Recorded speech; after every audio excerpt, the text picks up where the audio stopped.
A major leap for the Department of Social Services. The government improves on its food assistance program. I'm Clint Watson. The stories ahead in the Bahamas tonight. Coming up in the Bahamas tonight, our exploration of drug trafficking in the Bahamas continues. Stay tuned. We'll bring you all the details. Coming up in the Bahamas tonight, find out what the Ministry of Education is doing to strengthen school attendance. Now in HD.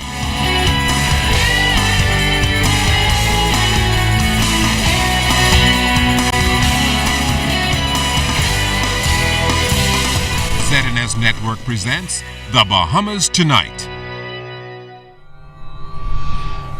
This portion of the news brought to you by BTC Every Day.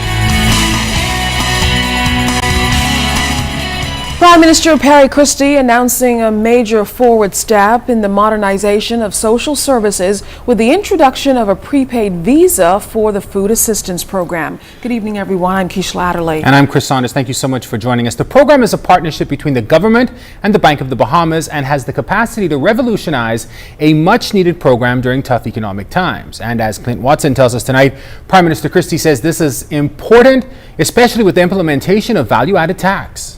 It's another promise delivered by the Christie administration, the implementation of a process that restores dignity to the food assistance program in the Department of Social Services, while at the same time capitalizing on efficiency and modernization.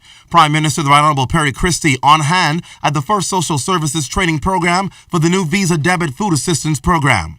As we are moving to that in January, and that's really running up rapidly, we want to be able to ensure that we are able to offset any impact on disadvantaged people. And one of the things we want to be able to do is to take away the sort of undignified sort of elements involved in being able to get a coupon and go to the food store and cash a coupon, but to be able to have conditions that will protect the monies that we're doing, but to have this, and you hear the Bank of the Bahamas who've agreed to do this, to have this card that will enable you to use it as if you had the money. The pilot program is being phased in with the 900 patrons at the Wolf Road Social Services Center. Based on its success, it will be expanded to the remaining estimated 6,000 participants. Social Services Minister Melanie Griffin elated that along with the dignity, efficiency will be the order of the day. Eliminating the long lines, we'll be eliminating the paper-intensive programs, so the clients will be happy, the social workers will be happy, the vendors will be happy, because certainly now they wait for 2 months, 3 months to get paid. They get paid within 48 hours, 24 to 48 hours. And eventually, the reduction of cost. Because we expect this electronic method to be able to reduce abuse in the system.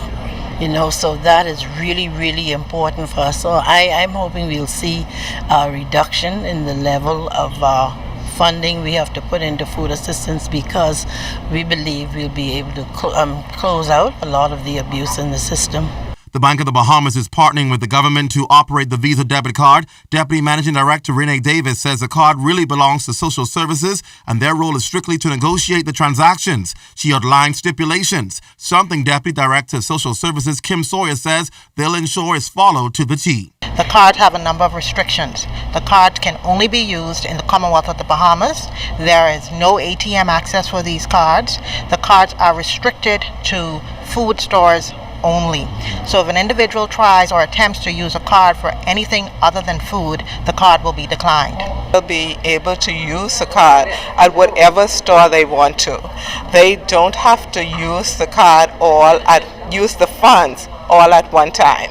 Now the program goes live in food stores next week, Friday, the 28th of November. And what's happening here in preparation for that date is participants are being trained by the Bank of the Bahamas on how to mitigate themselves against fraud and how to effectively use a card to maximize the program, obtaining all of the benefits it has to offer. Clint Watson, ZNS Network News. Drug traffickers have become increasingly crafty in the smuggling of drugs into the country. Genea Noel-Ferguson tonight looks at one drug in particular, marijuana, and its uses, and especially how officers are now able to prevent the importation of this illegal drug. The illegal drug trade in the Bahamas involves the transshipment of cocaine and marijuana through our island, then on to the United States. Authorities say the majority of drugs originates in Jamaica. Police also say those drugs, in particular marijuana, is compressed, tightly taped to protect the drugs from the elements and then shipped in croco sack. If you were to cut into this, you will see that compressed product. This is then placed aboard a go-fast vessel, and then you would have officers from the Drug Enforcement Unit acting on information from our international partners. We would then interdict these vessels, sometimes on the sea, sometimes on the land, and as you know, sometimes within the houses of those persons involved with the trafficking exercises. Assistant Superintendent of Police Christopher Minnis, who is a member of the strike force, adds that marijuana is also shipped in alternative forms for use. Traffickers are known to extract the THC, the active substance in marijuana that creates a high, to create oil.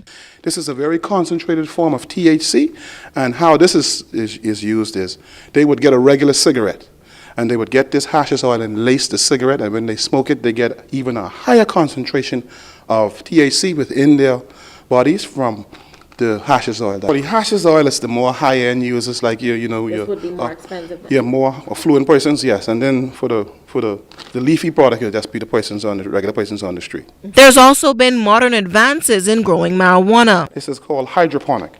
This is grown with the use of chemical agents. Instead of using water, they would use chemical agents which would further even boost the strength of the THC levels within the marijuana itself. And while the hash oil and hydroponics are not commonly found on our streets, Officer Minnis says DU officers do find foil packs of weed, which the average smoker utilizes. Minnis says drug traffickers attempt to smuggle these drugs by any means. I've seen them smuggle this in washing machines. I've seen them smuggle this within the orifice of their bodies, wherever they can get it. We've seen them, ladies smuggle these in some places that can't be mentioned. But we've seen this product smuggled almost everywhere. And the constant patrol of our borders and intelligence, he says, is key to stopping drug smugglers in their tracks. Tomorrow we take a closer look at cocaine in the Bahamas, which has also been a drug of choice. Genea, Noel-Ferguson, ZNS Network News. This portion of the news is brought to you by Shell Ultra Low Sulfur Diesel.